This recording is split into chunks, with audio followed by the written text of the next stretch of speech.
Hello guys, so kumusta kayong lahat? So pasensya na, medyo natagalan yung pag-upload natin. Kasi guys, ang printing business ang isa sa pinaka-busy na negosyo kapag ka nagbabalik na guys ng eskwela ang mga estudyante. Kasi marami nagpapaprint sa atin. Katulad guys ng notebook sticker, and syempre yung name tag na lahat ng estudyante is kailangan talaga niyan. At required talaga guys ang name tag. Kasi wala pa ang ID, so lahat guys ng estudyante ay kailangan nila ng name tag. No? So yan ang pinaka-maraming benta talaga kapag ka nagbabalik ka ng school. Sa vlog na to guys, may tuturo ko sa inyo kung paano ba gumawa ng decals. Kasi guys, meron nagpagawa sa atin. Mag-celebrate yung anak nila ng 1-year-old at the same time binyag na rin. And nagpagawa sila guys ng mga decals na ikakabit nila for giveaways doon sa mga ninong and ninang nga guys na pupunta doon sa event.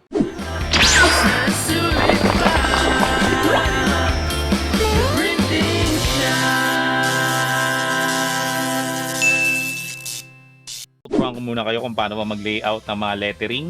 Tapos, ikakat natin as decals dito sa Silhouette Studio. So, pag nag-open kayo guys, usually ganito yung itsura niya. So, meron siyang registration mark and A4 size lang siya. So, ang gagawin natin dito is 12 by 12 tapos meron siyang cutting mat. Pwede kayong gumamit ng cutting mat or pwede rin kayo guys gumamit ng walang cutting mat. Pero ako, usually talaga ginagamit ko is with cutting mat. So, paano natin to maayos to 12 by 12? So, una natin gagawin, click natin tong view tapos click natin tong registration marks. So, may lalabas dito, i-off natin siya. Kasi guys, ang registration marks ginagamit lang yan kapag ka mga printed na sticker. Pero kapag ka mga decal, hindi natin guys kailangan ng cut mark. Kasi nga wala naman tayo i-print. Click natin tong panels, then page setup. Tapos yung machine natin, syempre piliin natin ay automatic na lang. So Cameo 5. Then feed type natin, manual. Then cutting mat natin is 12 by 12. So media size natin guys, gawin natin 12 by 12. Yan. So pwedeng auto, pwede rin 12 by 12. No? So basta 12 by 12 nakalagay, pwede na yan. So ganito guys yung magiging itsura ng ating media. So click lang natin tong text tapos i-click mo lang dito. Yan. So meron ka ng cursor. So i-type lang natin yung mga gagawin natin. So for example guys, eto Ninang Melissa. So i-click ko lang siya guys, then pili lang ako ng font dito. So marami namang font dito pero usually ang ginagamit natin pag mga binyag, kasal ay script. So ang i-select ko na lang guys is yung script empty bold. No? So ganito yung itsura niya. So guys, kapag ka gumagawa kayo ng decals, mas maganda guys kung makapal o mataba yung mga text nyo. Kasi pag manipis to masyado, mahihirapan tayong ikat yan. So example ito, tapos pili lang ako dito. Halimbawa ito, itong Vivaldi. Yan o, sobrang nipis yan guys. So maganda lang siyang tingnan. Pero pag kinat natin yan, at syempre we need natin yan at in-transfer natin yan doon sa pagdidikitan natin, sobrang hirap yan guys. Komplikado talaga yan. No? So mas maganda guys, medyo makapal. Yan o, makapal guys yung font na gagamitin natin kamukha nito. Ito kasi medyo manipis eh. So actually guys, may nagawa na ako dito. Yan, so ang dami nito. Order sa amin to eh, na gagawin tong decals. Yan, so 1, 2, 3, 4, 5, 6, 7, 8, 9, 10, 11, 12. So 12 na ninang, 8 ninong, yung pang siyam ako, hindi talaga ako kasali dyan. So nilagay ko lang yung pangalan ko dyan kasi gagamitin natin to for demo. Tapos yung pangalan ng celebrant is Teo. Okay, so again guys, walang registration mark. Punta na tayo dun guys sa ating Silhouette Cameo and mag-cut na tayo. So guys, meron tayong dalawang vinyl dito, no? So yung napili natin is yung glittery. So mga decals to guys, hindi to printable. So ito yung gold. Then, ito naman yung black na color na vinyl, no? So, 12 by 12 guys. So, kinat ko lang siya kasi mahaba talaga to. So, subukan muna natin ay ito munang gold.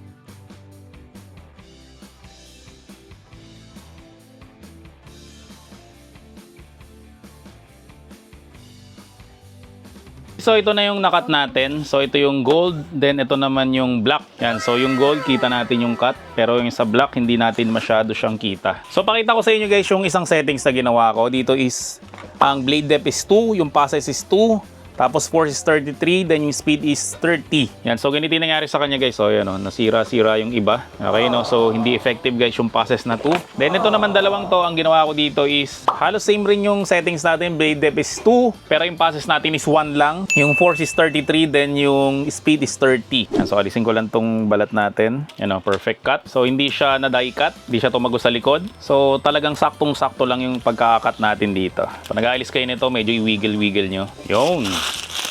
Tapos dito naman tayo sa block. Kaso ang nangyari dito sa block, no, may nasira itong letter S na to. Yan, no, natanggal siya tapos di ko na siya makita. Ang ginagandahan guys, kapag ka nagdi-decals ka, pwede mo tong ulitin. Tapos alisin mo lang guys yung cut marks ng iba, ito na lang ititira mo, tapos pwede mo siyang ilipat. So ang ginawa ko, nilipat ko siya banda dito. Hindi mo siya masyado makikita kasi black to pero pag inalis natin to, makikita mo guys yung ibig ko sabihin. So again, alisin lang natin to. Yan, may natira, yan yung letter S na ipapalit natin doon sa nawala kanina na letter S. So, sukat na sukat rin yan, saktong-sakto yan kasi kinapi ko lang yun dito, niligay ko dito, tapos saka ko siya kinat. So, ito guys yung sample no. Halimbawa, nasira nyo itong lay. So, pwede mo siyang ulitin. So, pwede mong ilagay dito. So, nilagay ko lang siya dito. May lay rin dito So, pareho pa rin siya ng sukat guys. Basta, wag mo munang i-close yung ginagawa mo o i-save mo muna yung ginagawa mo bago mo siya i-close para pag binalikan mo mamaya, pwede mo guys ulit ma-cut yung mga hindi mo na-cut kanina. Ito, ganda rin ang cut natin dito. So ito guys, na alis na natin pero may problema tayo dito. Itong Ninang Sweet, itong Ninang Bryce. So may sira siya, no? So ganito lang gagawin nyo dyan pag may sira kayo na ganun. So syempre may extra pa tayo dito. Ilalagay natin siya dito guys. Tapos yung mga sira lang na yun ang ikakat natin. Diba? Yan yung ginagandahan guys kapag decals ang ginagawa mo kasi pag may mga nasira kang ganun, madali lang siyang remedyohan, no? So mag-cut lang tayo ulit. So ito guys, ito lang yung sira natin, diba? Ninang Sweet and syempre Ninang Bryce. So ito lang guys yung ikakat natin. So ganito lang kalaki guys yung nilagay natin na vinyl. So kasya na yan dyan. So ikat na natin siya ngayon. So ito guys yung kinat natin ulit. So alisin ko na siya dito sa cutting mat. Then balatan ko ulit siya. So ang pagkakat talaga guys sa vinyl, no, hindi talaga naiiwasan yung may mga mali. Pero ang importante dun guys, madali siyang gawa ng paraan. So ito guys yung ipapalit natin dito kay Ninang Sweet and syempre kay Ninang Bryce. Tapos next natin na kailangan syempre weeding tool. So pag bumili kayo sa amin ng Cameo 5, yung ginagamit kong pang-cut, libre lang to, itong weeding tool na to. Pero kung gusto nyo to guys bilhin, ito lang, no. So pwede nyo kami PM sa aming page, The Printing Shop. And sabihin mo lang guys na mag-avail ka nitong weeding tool. So maraming tools guys ang weeding tool. Pero ito guys yung gagamitin natin, itong hook. Kasi aalisin natin yung mga nasa gitna. Halimbawa ito guys, ito na lang malaki na to. Diba Teo nakalagay dito? Siyempre meron yung butas dito. So para alisin natin siya, yan, tusukin lang natin. Yan, so ganyan siya guys. Kasi pag kinuko mo yan, papangit yung gawa mo. Kaya ginagamitan natin itong hook. So ang next na kailangan natin dito is kailangan natin ng transfer tape. So medyo nabitin dito kaya kuha pa ako kalahati lang. So sa transfer tape guys, huwag ka masyadong maselan. Kahit na may mga konting bubbles, okay lang yan kasi ginagamit lang naman to, panglipat lang naman ng decals. Then ito naman, lagyan rin natin to ng transfer tape. So unahin ko na yung kalahati. Ito rin, itong isang buo. So sa weeding tool natin guys, meron rin ditong scraper. And ito rin isa. Tapos ang next na gagawin natin, syempre pag-ihiwalay-hiwalay na natin siya. So pwede kang gumamit ng gunting or pwede ka rin gumamit ng cutter. Katulad ng sliding cutter, no? Pero sa ngayon, gunting gamitin natin. Alisin ko lang tong Ninong Marlon. So halimbawa guys, dito natin siya ididikit sa tumbler for giveaway. And alisin na natin siya. Tapos guys, dikit na natin siya dito. Yan, then pwede na natin guys alisin yung transfer tape. So yun guys, nagawa na natin. So nakagawa tayo ng sticker na decals for giveaway para sa isang event which is binyag. So guys, again sa pagkat nito, pwede kang gumamit ng gunting or pwede ka rin gumamit guys ng cutter. Pero make sure lang na meron kang PVC cutting mat, no, para hindi masira yung mesa mo. Kasi mas sanay talaga akong gumamit ng cutter kaysa gunting. Kasi mas mabilis siya and mas straight. So ito ay si Ninang Veronica, ito Ninang Marie Chris, Ninang Cindy, ito rin Ninang Cindy rin na color block, Ninang Cecil, yan, tapos ito Ninang Genevieve, Ninang Shirley, Ninang Sweet, daming Ninang, Ninang Lisa, ito Ninang Bryce, Ninang Jeline, Ninang Pil, Ninong Marnel, Ninong Cedric, Ninong Kai, Ninong Kiel, Ninong Denver. So again, maraming salamat kay Bebe Teo and syempre yung family niya sa pagtitiwala sa The Printing Shop na gawin itong mga decal sticker niya para sa souvenir ng kanyang mga ninong and syempre ng kanyang mga ninang. So guys, sa mga magtatanong kung magkano ba ang presyuhan ng ganito, ang price talaga niya guys is 3 pesos per square inch. So example guys, ito sukatin natin to.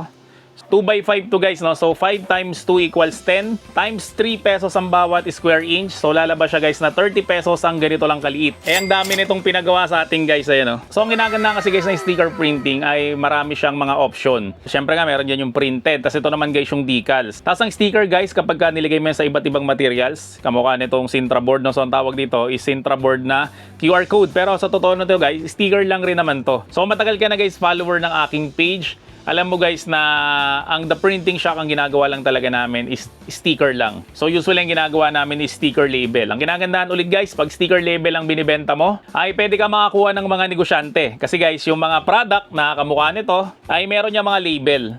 So itong label na to guys, sticker to. So kapag ka nakakuha ka guys ng negosyante na nagbebenta siya ng product niya na kamukha nito, so magpapagawa sa iyo guys ng label. At pag naubos guys yung product niya, syempre guys, magpapagawa ulit ng label yon. So hanggat buhay yung negosyo nila guys, buhay ka rin. At syempre kapag yumaman sila guys, madadamay ka rin. So kung gusto mo rin guys mag-start ng iyong sticker printing business, so meron kami guys ino-offer na package para sa'yo. So ito guys is kompleto na to. So ang kulang mo na lang dito is laptop o desktop na lang, makakapagsimula ka na guys ng sticker printing business mo. So guys, lahat ng mga materials, printer, cutters, at syempre yung mga supplies na pinakita ko dito sa may vlog na to is available yan sa amin. So kung gusto nyo guys mag-avail, no, hanapin nyo lang kami sa FB, The Printing Shack, at sabihin mo lang guys na naparod mo tong video na to, no, para bigyan ka ng discount. Kasi guys, kung susuportahan mo kami, syempre susuportahan rin namin kayo sa pamamagitan ng pagbibigay ng mga unique na idea na kamukha nga nito. So kung nag-avail ka sa amin guys, so maraming salamat sa iyo. See you in my next video and bye! The Printing Shack, ayos na sulit pa. The Printing Shack, ayos na sulit pa.